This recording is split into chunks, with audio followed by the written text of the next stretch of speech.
அனைவருக்கும் வணக்கம். இன்னைக்கு நாம பார்க்க போற தலைப்பு, எஸ், நீங்க பார்த்துட்டு இருக்கீங்க இல்லையா?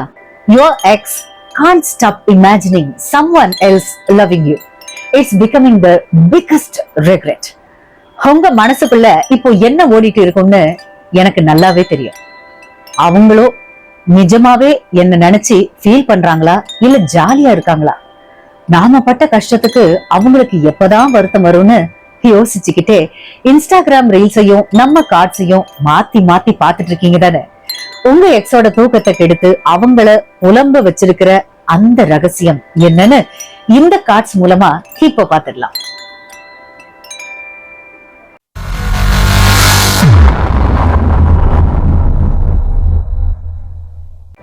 முதல்ல வந்திருக்கிற தி ஹைரோஃபன் கார்ட் என்ன சொல்லுதுன்னா, உங்க எக்ஸ் இப்போ ரொம்ப என்ன சொல்றது, ஒரு ட்ரெடிஷனலான, அதாவது பாரம்பரியமா உங்களை பத்தி யோசிக்க ஆரம்பிச்சிட்டாங்க. நீங்க எவ்வளவு ஒழுக்கமான உண்மையான நபர்னு அவங்களுக்கு இப்பதான் நல்லா புரியுது. உங்களை மாதிரி ஒரு தங்கமான மனுஷனையோ இல்ல மனுஷியையோ விட்டுட்டு போயிட்டோமேன்னு அவங்க மனசுக்குள்ள ஒரு பெரிய தர்ம சங்கடம் ஓடிட்டு இருக்குங்க.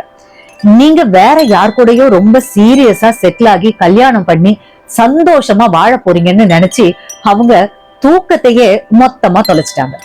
அவங்களுக்கு மட்டும் எப்படி இவ்வளவு நல்ல லைஃப் அமையுதுன்னு அவங்க சொந்த புத்தியே வச்சு வந்துக்கிறாங்க. ஆனா உங்களுக்கு ஒரு சின்ன அட்வைஸ், அவங்க இப்போ வருத்தப்படுறாங்கன்னு நீங்க பழையபடி உருகி போய் கதவை திறந்துட கூடாது. அவங்களுடைய இந்த திடீர் ஞானோதயம் வெறும் பொறாமையால வந்ததுதானே தவிர உண்மையான அன்பு இல்லைங்க. அதனால அவங்க இப்போ ரொம்ப சாது மாதிரி பேசினாலும் அத நம்பி தயவு செஞ்சு ஏமாந்துறாதீங்க. உங்க வாழ்க்கையோட தரத்தை நீங்க இன்னும் உயர்த்திக்கிறது மட்டும்தான் இப்போ உங்க முதன்மையான வேலையா இருக்கணும். கடந்த காலத்துல நடந்த தப்பையே நினைச்சு நீங்க உங்க நிம்மதிய தேவையில்லாம கெடுத்துக்காதீங்க. பழைய பஞ்சாங்கத்தை அப்படியே மூடி வச்சுட்டு புது வாழ்க்கையை நோக்கி தைரியமா அடுத்த அடி எடுத்து வைங்க. ஓகேங்களா? அடுத்ததா வந்திருக்க கார்டு கிங் ஆஃப் பென்டக்கிள்ஸ் இல்லைங்களா? இந்த கார்டு நீங்க பொருளாதார ரீதியாவும் கரியர்லயும் செம்மையா வளர போறத அப்படியே காட்டுதுங்க. உங்க எக்ஸ் இப்போ உங்களை ஒரு பெரிய, அதாவது என்ன சொல்றது, பிரைஸ் அந்த மாதிரி பாக்குறாங்க. ஆனா கைவிட்டு போன பிறகுதான் அதோட அருமை அவங்களுக்கு தெரியுது. நீங்க இப்போ ராஜா மாதிரியோ இல்ல ராணி மாதிரியோ கெத்தா வாழறத பார்த்து அவங்க வயிறு எரியுதுன்னு தான் சொல்லணும். வேற யாரோ ஒருத்தர் உங்களை ராணி மாதிரியோ இல்ல ராஜா மாதிரியோ தாங்க போறாங்க அப்படிங்கிற கற்பனையே அவங்கள பித்து பிடிக்க வைக்குதுங்க. இங்க உங்களுக்கு ஒரு எச்சரிக்கை என்னன்னா, உங்ககிட்ட பணம் இருக்கு, நல்ல நிலைமை இருக்கு அப்படின்னு தெரிஞ்சா அவங்க திரும்ப வர பாப்பாங்க. அந்த காசு பணத்துக்காக வர சுயநல கூட்டத்தை கொஞ்சம் தூரமா தள்ளி வைங்க. அதுதான் உங்களுக்கு நல்லது. உங்க உழைப்பையும் உங்க வெற்றியையும் யாருக்காகவும் இப்போதைக்கு விட்டு கொடுக்காதீங்க. உங்க எக்ஸ் அவங்க பண்ண தப்புக்கு இப்போ ஒரு பெரிய நஷ்ட ஈடு கொடுக்கிற நிலையில தான் மனசளவுல இருக்கிறாங்க. ஆனா நீங்க அவங்களுக்கு இறக்கப்பட்டு உங்க லாபத்தை, அதாவது மன நிம்மதிய இழந்துடக்கூடாது. ஓகேங்களா? உங்களை மதிக்காதவங்க முன்னாடி நீங்க இன்னும் பிரம்மாண்டமா வாழ்ந்து காட்டணுங்க. உங்களுடைய இந்த அசுர வளர்ச்சியை பார்த்து அவங்க இன்னும் நிறைய ரத்த கண்ணீர் வடிக்க போறாங்க, அது உறுதி.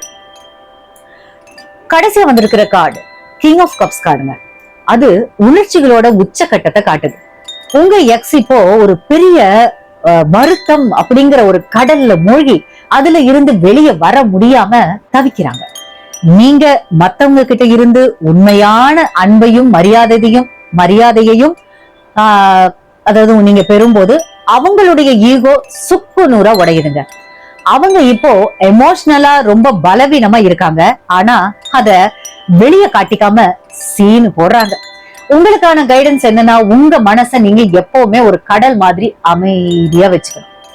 அவங்க போடுற எமோஷனல் டிராமால விழுந்து உங்களுடைய நிம்மதியான மனநிலைய கெடுத்துக்காதீங்க. உங்களுக்கு அன்பு செலுத்த தகுதியான ஒருத்தர் கண்டிப்பா உங்க லைஃப்ல வரப்போறாங்க. அதை நோக்கி மட்டும் போங்க. உங்க எக்ஸ் உங்களை நினைச்சு உருகி வழிஞ்சாலும் உங்க எமோஷனல் எல்லைய, அதாவது பவுண்டரிஸ ரொம்ப ஸ்ட்ராங்கா வச்சுக்கோங்க. அவங்களுடைய இந்த ஏக்கம் அவங்க செஞ்ச தப்புக்கான தண்டனை. அதுல நீங்க போயிட்டு தர்ம பிரபு மாதிரி தலையிடாதீங்க. நீங்க இப்போ முழுமையான மெச்சூரிட்டியோட உங்க லைஃப அடுத்த லெவலுக்கு கொண்டு போகணும். மொத்தத்துல உங்க எக்ஸ் அவங்களோட மிகப்பெரிய தப்ப நினைச்சு வாழ்நாள் முழுவதுமே ஃபீல் பண்ண போறது 100% உறுதிங்க. ஓகேங்களா? அவ்வளவுதான். இன்னைக்கு ரீடிங் அப்படியே உங்க லைஃபோட மேட்ச் ஆகி மனசுக்கு ஒரு திருப்தி கிடைச்சிருக்கும்னு நம்புறேன். இந்த வீடியோ உங்களுக்கு பிடிச்சிருந்தா மறக்காம லைக் பண்ணுங்க. அப்பதான் எனர்ஜி எக்ஸ்சேஞ்ச் ஆகும். எனர்ஜியை மதிங்க. உங்க ஃப்ரெண்ட்ஸுக்கும் ஷேர் பண்ணி அவங்க எக்ஸையும் கொஞ்சம் கதற விடுங்க. அப்படியே கீழே உங்க கருத்துக்களை கமெண்ட் பண்ணிட்டு நம்ம சேனலை சப்ஸ்கிரைப் பண்ணி பெல் ஐகானையும் தட்டிடுங்க. ஓகேங்களா? இன்றைக்கான அஃபர்மேஷன் என்னன்னா, I am worthy of true, stable love and I choose my peace over past regrets. இந்த பாசிட்டிவ் எனர்ஜியையும் உங்களுக்கான புது அன்பையும் உங்க லைஃப்ல இருக்கணும்னா கீழே கமெண்ட் பாக்ஸ்ல ஏஞ்சல் நம்பர் 1111 கமெண்ட் பண்ணுங்க. அடுத்த அதிரடியான வீடியோல உங்களை பாக்குறேன். அது வரைக்கும் உங்களிடமிருந்து விடைபெறுவது உங்கள் தேவிகா. நன்றி, வணக்கம். சச்சா.